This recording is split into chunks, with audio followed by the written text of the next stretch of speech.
Merci pour la fidélité que vous accordez à ce programme Parlons Banque, une émission qui vous permet de découvrir ou alors de connaître le rouage, d'avoir la compréhension des institutions bancaires, des services qu'elles offrent ou encore de son fonctionnement. Aujourd'hui, nous serons sur ce plateau avec M. Christian Pindi pour essayer de vous éclaircir ou alors éclairer vos lanternes sur différents points que je vous laisse découvrir à travers ce reportage. On se retrouve juste après, ne bougez surtout pas. À Kinshasa, la relation entre les citoyens et les banques reste encore pleine de zones d'ombre. Pour beaucoup, ouvrir un compte bancaire devrait être une étape clé dès l'entrée dans la vie active, mais l'accès et la compréhension du système posent encore problème. Les banques, bien qu'actrices de l'épargne, semblent déconnectées des réalités économiques des Kinois, en particulier des personnes à faible revenu. Les produits proposés sont souvent jugés complexes, inaccessibles ou peu adaptés. Les clients, en tant que partenaire central de la banque, méritent plus d'écoute. Beaucoup se disent mal informés de leurs droits et trop souvent, les contacts humains font défaut dans les agences, ce qui engendre la méfiance, la frustration et crée la distance. À travers ce nouveau numéro, nous ressortirons une idée phare qui est celle de ramener les banques à revoir leur approche, à simplifier leurs offres, à valoriser leurs clients et surtout à s'adapter à la réalité congolaise.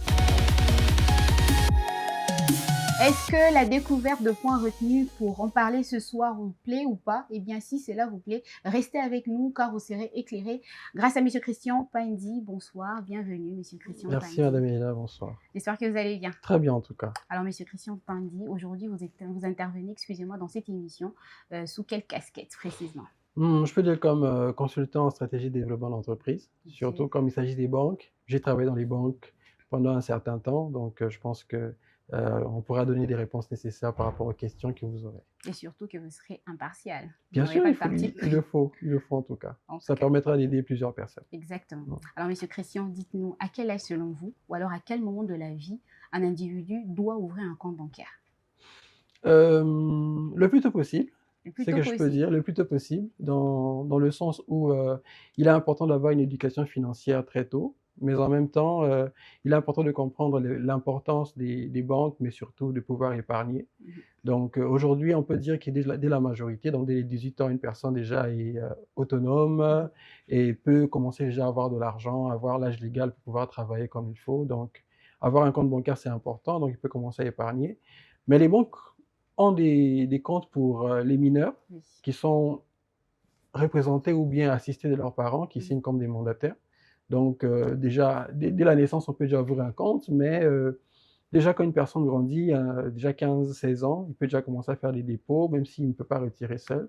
Mais le plus tôt possible. Le plus important, c'est de comprendre qu'il faudrait épargner le plus tôt possible. Il ne faudrait pas plutôt tenir compte d'un revenu mensuel assez régulier? Oui, c'est important d'avoir un revenu. Déjà, la régularité du revenu aide à pouvoir avoir un plan d'épargne. Parce que c'est ça le plus important. Avoir un plan d'épargne, donc avoir l'habitude de pouvoir mettre de l'argent de côté, c'est vrai. Maintenant, certains diront que le revenu n'est pas si consistant. Moi, je dirais du moment que c'est un revenu, avoir cette éducation-là ou bien avoir cette habitude est important parce qu'on ne sait jamais quelle est l'urgence que vous aurez, combien vous aurez besoin, mais si vous pouvez avoir même le peu que vous avez, c'est déjà quelque chose. Alors, nous avons essayé de recueillir les différents avis des passants sur cette question, à savoir à quel âge ou alors à quel moment de la vie s'est lancé dans cette aventure bancaire. Quand ouvrir précisément un compte bancaire, on va suivre et on va revenir sur ce plateau et on va essayer de développer par rapport à la réflexion. On y va. En tout cas, à quel moment c'est difficile parce que dès l'enfance, il y a de ces parents qui ont développé la culture bancaire et qui commencent déjà à faire l'épargne pour leurs enfants dès qu'ils sont petits. Et au fur et à mesure qu'ils grandissent, ça dépend du type de compte qu'ils choisissent. Et généralement, les parents choisissent des comptes bloqués pour leurs enfants. Et à l'âge adulte, une fois l'âge déterminé pour les retraits de l'argent arrive, et finalement, le gestionnaire des comptes est autorisé d'ouvrir les comptes en possession du bénéficiaire. Bon, à quel âge on peut avoir un compte bancaire? Là, ça dépend maintenant des cultures aussi. Vous voyez, comme ici au Congo, ouvrir un compte bancaire quand on est mineur, c'est un peu difficile. C'est un peu compliqué. Il faut être assisté. Et généralement, nous ouvrons des comptes bancaires que lorsque nous avons eu de conscience. Lorsqu'on a une conscience, comme moi-même, l'exemple, j'ai ouvert le compte bancaire quand j'avais 30 ans. Vous voyez, donc, mais dans des pays européens, par exemple, leur culture est un peu avancée. Vous allez voir un enfant de 10 ans a déjà un compte bancaire. Mais cela est un peu difficile au Congo, parce qu'au Congo, si vous trouvez un enfant de 10 ans avec un compte bancaire, c'est que c'est géré par son père, et fouillez bien peut-être le papa de l'argent. Et au Congo également, un autre problème, c'est que on a l'envie d'ouvrir des comptes bancaires, mais on n'en a pas. C'est ça aussi le problème. Mais l'âge, vraiment, ça dépend du pays. Les réalités et les réflexions de la population vous ont été dévoilées à travers ce reportage, M. Christian Pandie. Est-ce que vous avez quelque chose à redire là-dessus? Bon, il y a du vrai dans tout ce qu'ils disent, c'est vrai. Ce sont des plaintes qui sont réelles. Hein? Oui, il y a du vrai dans ce qu'ils disent, mais l'information est nécessaire. C'est vrai que des questions ont été posées, il y a des réponses. Il y a des réponses. Bon, il faut savoir les poser juste aux bonnes questions, et les bonnes questions, c'est à la banque. Nécessairement, la banque a des produits qui existent déjà, où elle peut s'améliorer, s'adapter par rapport aux réalités du terrain. Donc, chacune des parties a quelque chose à faire. Et selon vous, le problème se situe au niveau de l'information? Oui, nécessairement au niveau de l'information, parce que les comptes en banque, épargne en particulier, ça peut être des dépôts à terme de tous les âges, mais aussi tous les montants existent. Ils existent. L'accessibilité, c'est vrai, maintenant il faut l'améliorer au niveau des banques, ça c'est vrai, l'information aussi. Et certaines personnes ont dit, pour ouvrir un compte bancaire, il faudrait nécessairement avoir un revenu colossal. Non, il ne faut pas nécessairement avoir un revenu colossal, il faut juste avoir un projet de vie.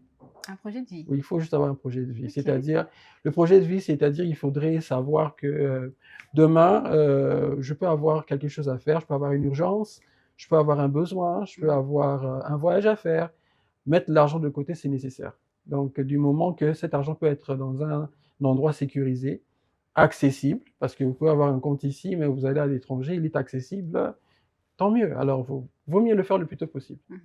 J'ai beaucoup aimé ce que vous avez dit, mettre de l'argent de côté, épargner. Lorsqu'on parle de banque, on voit tout de suite la gestion de l'épargne. Est-ce que vous pensez que les banques aujourd'hui, à Kinshasa précisément, accompagnent la population en ce qui concerne la gestion de leur épargne? Oui, il accompagne la population dans la mesure où elle déploie son réseau.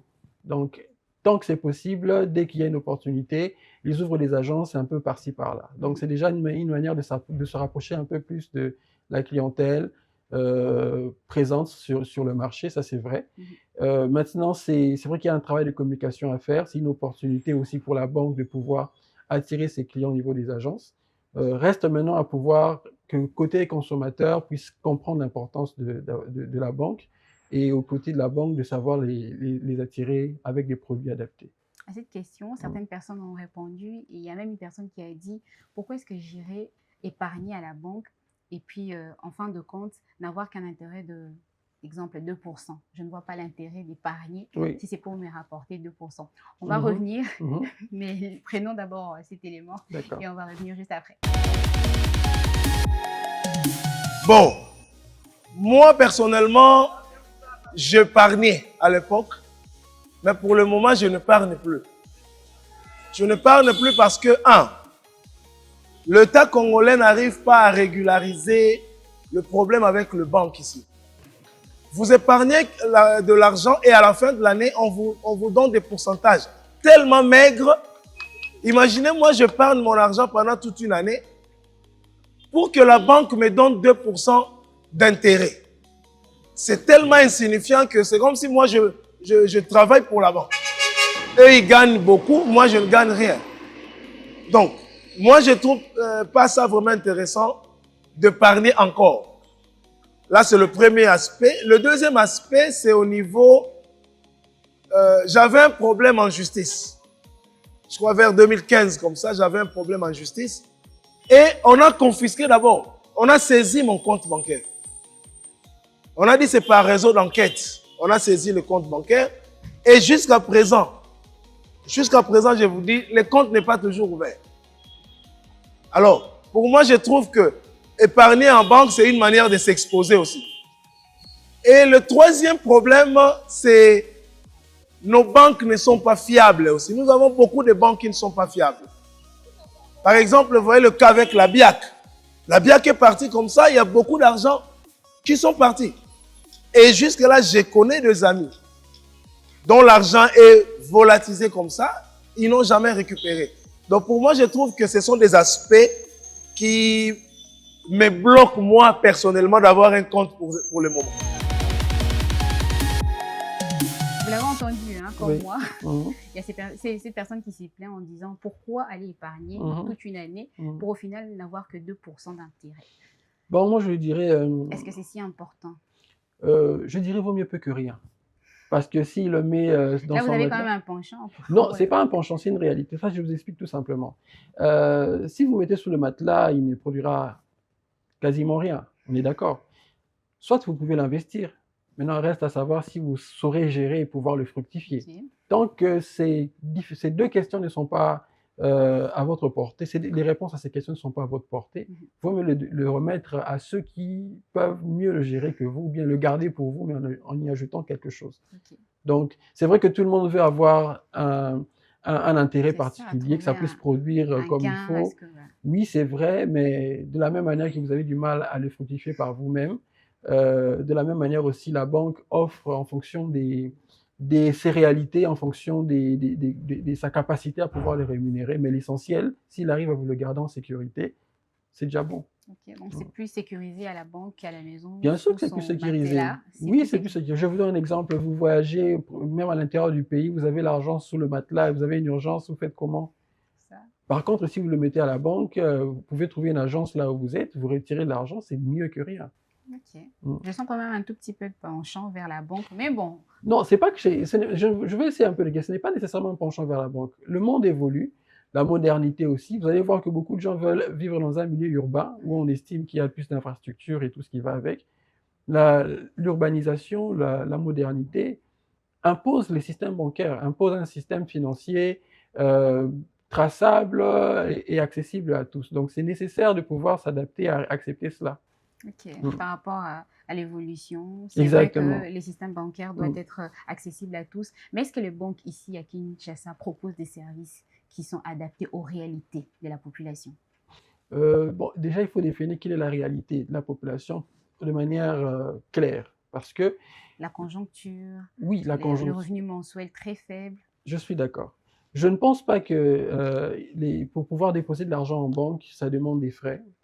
La seule barrière qui... Ça vaut pour toutes les banques? Oui, je dis. Ou alors pour certaines banques seulement? Des comptes épargne, généralement, les comptes épargne, ce sont des comptes épargne qui sont rémunérés. Okay. Il faut déjà faire une différence. Dans une banque, il y a des comptes courants et puis il y a les comptes épargne. Dans les comptes courants, c'est des comptes où vous pouvez retirer comme c'est pour toutes vos transactions quotidiennes. Les comptes épargne, c'est pour pouvoir mettre l'argent de côté. Et en général, les comptes épargne ne sont pas ponctionnés des frais particuliers. C'est juste que lorsque vous retirez, il y a quelque chose qu'on vous prend.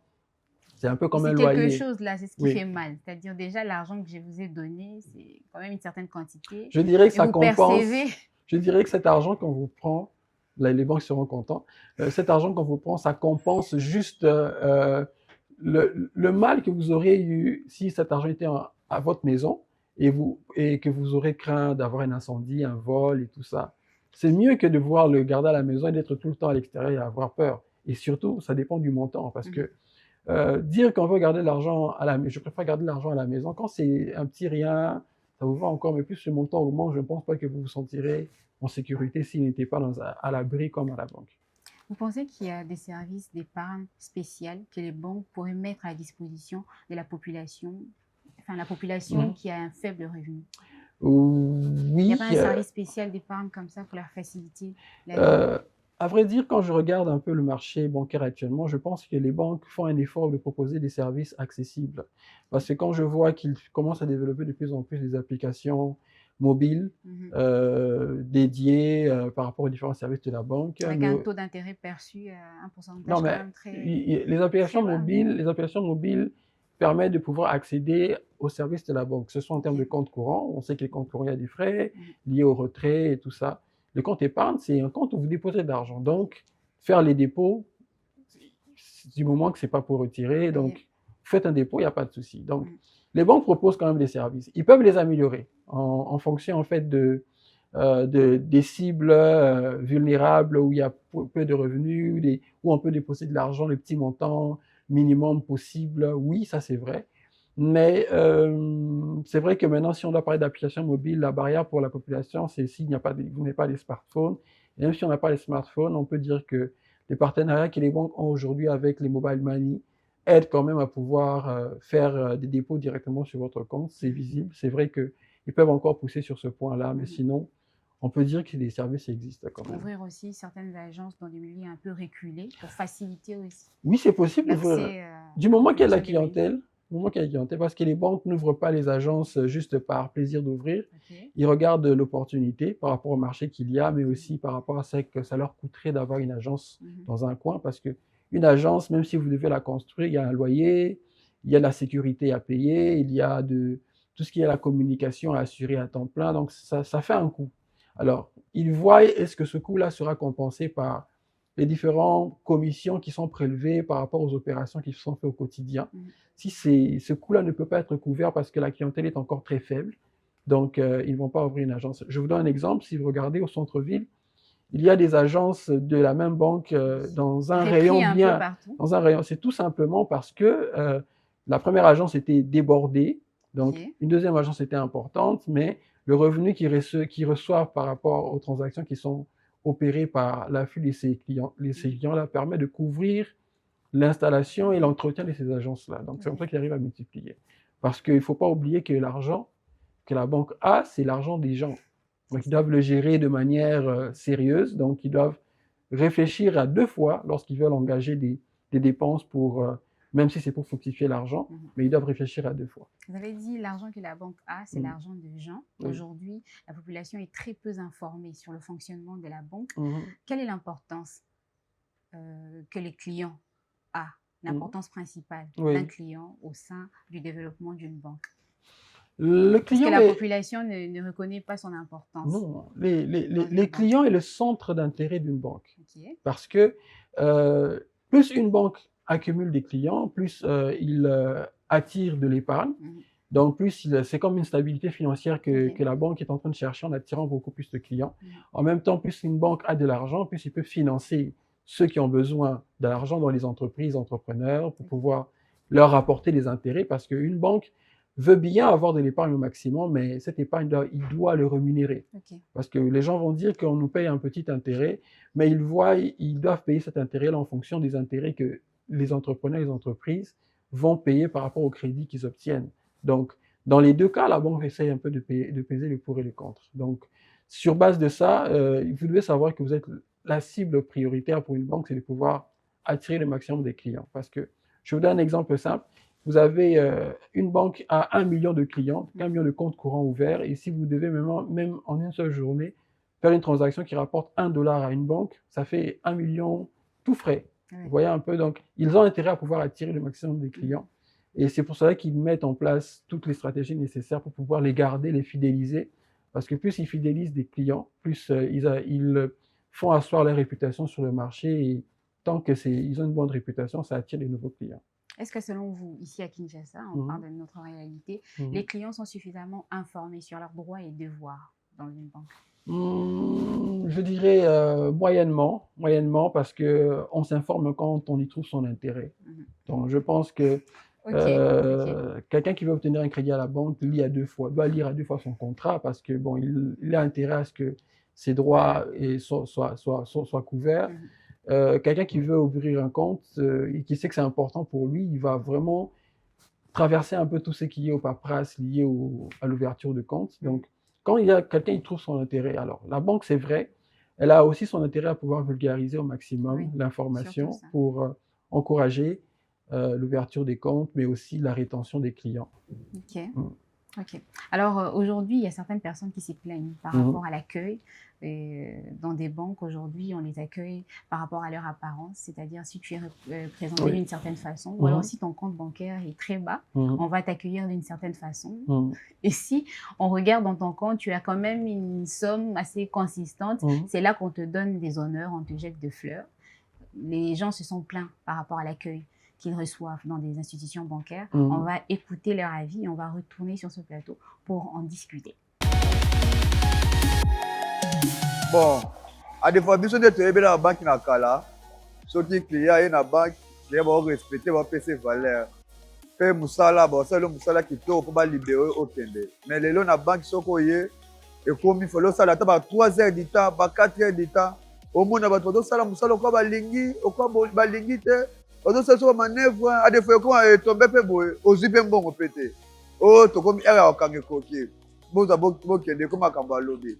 Bon na minute pena, biso pena peuple congolais to ko pas été ba service ko na kata banque. Ada négligent trop na ba client na bango mais bazoe bate que ceux qui biso pe tozate banque peut fonctionner te banque fonctionner à cause na biso ba client mais banque ba travailler na kati ya banque ba comment ko négliger ba client ba comment saboter biso mona a simba document moko de pas simba qui manœuvre ti ogo santi pe bogo ya bo oye banque 8 heures mo ba ko libérer ti ba 13 heures ba 14 heures.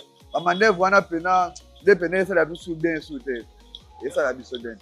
En tout cas, la plupart des cas, la plupart de fois où je suis allée dans des banques, je suis toujours très bien reçue, dans toutes les banques. Et plus précisément dans la banque où je perçois mon salaire, je suis bien reçue, bien accueillie, les services étaient impeccables. Donc, je n'ai pas de problème de fil ou d'attente, des longues attentes. C'est-à-dire, quand je viens, toujours je suis servie à temps. Je peux entrer dans une file, mais ça ne prend pas généralement longtemps. C'est-à-dire que les gens des guichets sont très impeccables, sont très rapides pour libérer la foule et tout. À travers ces différents avis, Monsieur Pandi, pensez-vous que la population se sent compris, écouté dans des banques lorsqu'ils se présentent au niveau de l'accueil? Ok, bon, je dirais c'est quand même vrai. C'est quand même vrai que les banques ont un travail à faire sur le traitement de clients par rapport surtout à l'accueil, ça c'est vrai.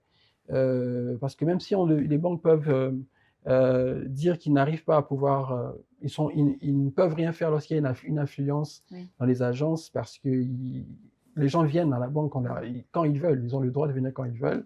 Oui, ça c'est vrai, mais le problème c'est plutôt il faudrait être professionnel. Ça, il faut reconnaître qu'il faut être professionnel parce que malheureusement, c'est pas seulement dans le domaine bancaire, dans plusieurs domaines, vous allez voir que beaucoup de gens ne sont pas professionnels, ils occupent juste des postes. Or, un poste, c'est pour pouvoir faire une profession. Donc, faire une profession, ça veut dire qu'il faudrait s'informer sur le poste en question. Donc, si c'est l'accueil, savoir c'est quoi l'accueil, se former par rapport à l'accueil, il faudra pratiquer l'accueil et pouvoir aussi s'améliorer au quotidien. Mais beaucoup de gens ne veulent pas être professionnels. Donc, faire ces cheminements-là, donc c'est pas à la banque de régler tout ça, c'est-à-dire mettre à la disposition de leurs clients des personnes qui sont professionnelles, des personnes qui savent s'y prendre dans leur domaine. Oui, c'est la responsabilité de la banque. Je ne pense pas qu'un directeur général d'une banque fait exprès de pouvoir mettre au front office des gens qui sont, je dirais, mal polis ou qui ne sont pas très bien éduqués parce que c'est déjà aussi un problème d'éducation. Mais le problème, c'est vrai qu'il faudrait remonter l'information au maximum parce que c'est pas très agréable. Et pour un directeur général, c'est pas bon qu'il puisse avoir ce retour-là de la clientèle qui sont maltraités. Donc, c'est pas intéressant. Deuxièmement, je pense que la banque doit adapter ses services. C'est vrai qu'on ne peut pas refuser à une banque d'avoir des services premium pour une catégorie de clientèle. Ça, c'est vrai. Mais seulement, il faudrait pas qu'il y ait du mépris dans la manière de gérer un premium. Il ne faudra pas que ça crée de la frustration. Oui, donc il faut savoir gérer ça. Et ça, c'est juste être professionnel. Il faut savoir quoi faire et bien le faire. Et selon vous, qu'est-ce que vous allez recommander aux banques qui sont installées ici à Kinshasa pour améliorer leur service client? Bon, il faut les former, il faut sensibiliser au maximum, sanctionner quand c'est nécessaire parce que c'est pas intéressant de passer une journée peut-être difficile et arriver à une banque où on vous traite. Accepter aussi de recevoir les plaintes des clients. Ben oui, je pense qu'ils les reçoivent, mais des fois les traitements, on peut dire que les traitements posent problème. Ça peut traîner, c'est pas intéressant que ça traîne, ça c'est vrai. C'est vrai, maintenant il faut aussi que les banques fassent l'effort de gérer les files d'attente. Ça donc, aussi, c'est une autre paire de manches. Oui, je pense que ils doivent trouver des solutions avec l'évolution du numérique aujourd'hui. Bref, trouver un moyen de limiter, parce qu'aujourd'hui, vous allez voir qu'une personne, pour aller en banque, il doit se prémunir de se dire qu'il va faire au moins 1 heure, ce qui n'est pas du tout intéressant. Ce qui n'est pas du tout intéressant et acceptable, surtout pour une petite opération. Donc, il y a un effort à faire sur ce point-là, parce que je pense qu'il n'y a aucune raison valable qui peut me pousser, même moi personnellement, à pouvoir dire à une personne que tu n'as pas raison de te plaindre de la file d'attente. Ça, ou bien que l'agent a raison de te... Non, non, il faut rester totalement professionnel. Les gens, quand ils viennent à la banque, ils viennent chercher leur argent, ou bien déposer leur argent, donc ils ont droit au maximum de respect. Exactement.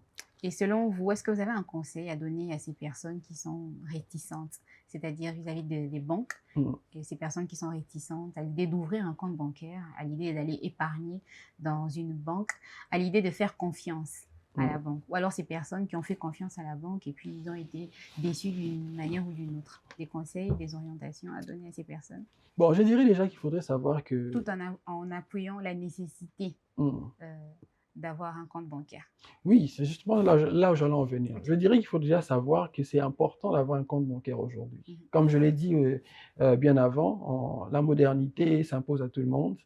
Vous ne pouvez pas nécessairement être à Kinshasa, vous pouvez être à l'intérieur du pays ou à l'extérieur du pays, le système bancaire va s'imposer à tous. Parce que les transactions se font aujourd'hui même par carte et de plus en plus ça évolue. Donc nécessairement, vous devez avoir un compte bancaire. Mais en même temps, pour ceux qui veulent faire du business, c'est tout à votre intérêt, c'est à votre réputation d'avoir un historique bancaire qui renforce votre crédibilité. Et en même temps, si vous prenez ceux qui voyagent à l'extérieur, si vous devez passer par les frontières, donc vous devez passer par une ambassade, donc ils vous demandent nécessairement d'avoir un historique comme tel, un compte qui montre que vous avez une prise en charge conséquente. Ça rend beaucoup plus crédible. Exactement. Donc, vous n'avez pas le choix. Aujourd'hui, pour une banque, même lorsque vous voulez demander même un financement, quand ils voient comment vous gérez votre compte, la manière dont vous gérez vos transactions, ça renforce votre crédibilité. Donc, on n'a pas le choix. Ça, c'est vrai. Est-ce qu'une personne avec un revenu faible peut se permettre d'ouvrir un compte en banque? Oui. Je vous ai dit que déjà, pour pouvoir ouvrir un compte, c'est avoir un plan de vie. Je pense que je n'ai pas bien formulé ma question. Est-ce qu'une personne qui vit au taux du jour peut se permettre d'ouvrir un compte bancaire?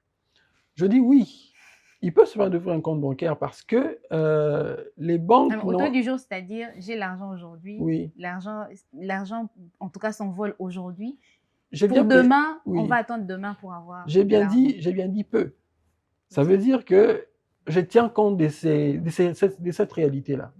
Parce que c'est pas tous les jours, c'est vrai qu'il y a plusieurs personnes, c'est pas tous les jours qu'ils ont l'argent pour pouvoir rejoindre les 2 bouts du mois. C'est vrai que c'est difficile pour plusieurs personnes, mais c'est aussi vrai que les banques ont des comptes qui ne prennent pas de frais.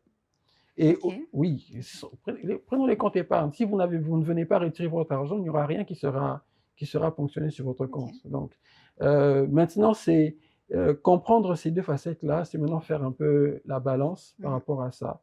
Donc, c'est vrai que l'accessibilité maintenant doit être intéressante parce que une personne peut avoir les difficultés au quotidien, fait l'effort de pouvoir déposer l'argent en banque pour pouvoir le sécuriser, mais doit aussi pouvoir le retirer dès que possible quand c'est urgent pour lui. Donc, les banques maintenant doivent aussi assurer cette accessibilité-là. Mais avoir un compte bancaire, il faut savoir que c'est important aujourd'hui et ça peut aider à n'importe quel moment. Et selon vous, que doivent faire des banques aujourd'hui? Les banques doivent faire quoi pour arriver à rendre beaucoup plus accessibles leurs services auprès de la population? Je dirais que les banques doivent constamment innover par rapport aux différents... Innover? Oui, c'est-à-dire l'innovation, c'est s'adapter par rapport aux besoins réels sur le marché, par rapport à la réalité, à l'évolution de la technologie, à l'évolution du marché. Donc, ils doivent constamment innover pour pouvoir à la fois fidéliser les clients qu'ils ont, mais aussi gagner de nouveaux clients. Donc, adapter les produits par rapport aux réalités, par rapport au marché. Surtout ça, adapter les produits par rapport Exactement. aux réalités. Donc, ils doivent constamment innover parce que je crois que les plaintes sont fondées, les plaintes que les clients sont fondées, c'est évident. Maintenant, il faut savoir comment y répondre le plus vite possible, parce qu'aujourd'hui, on est dans une génération 5G où les gens veulent que les choses se fassent très vite. Donc, à la fois s'adapter par rapport à ces changements-là, c'est important. Merci, M. Pandi. C'était un plaisir pour nous de vous recevoir sur ce plateau de Parlons Banque. C'est déjà la fin de l'émission. On espère que vous avez aimé ces moments. Oui, très bien. En tout cas, c'est moi qui vous remercie et surtout, souhaite en tout cas que les téléspectateurs puissent avoir une meilleure compréhension par rapport aux banques. Merci. Vous avez encore découvert, en tout cas ce qui concerne l'univers bancaire, vous avez en appris encore beaucoup plus grâce à ce numéro de Parlons Banque. Si vous nous avez pris de court, eh bien pas de panique, allez-y faire un tour sur notre chaîne Innov TV, notre chaîne YouTube, tapez juste Innov TV, écrivez Parlons Banque, vous tomberez certainement sur ce numéro de Parlons Banque. C'est la fin de cette émission, on vous donne rendez-vous très prochainement. En attendant, très bonne suite de programme sur Innov TV.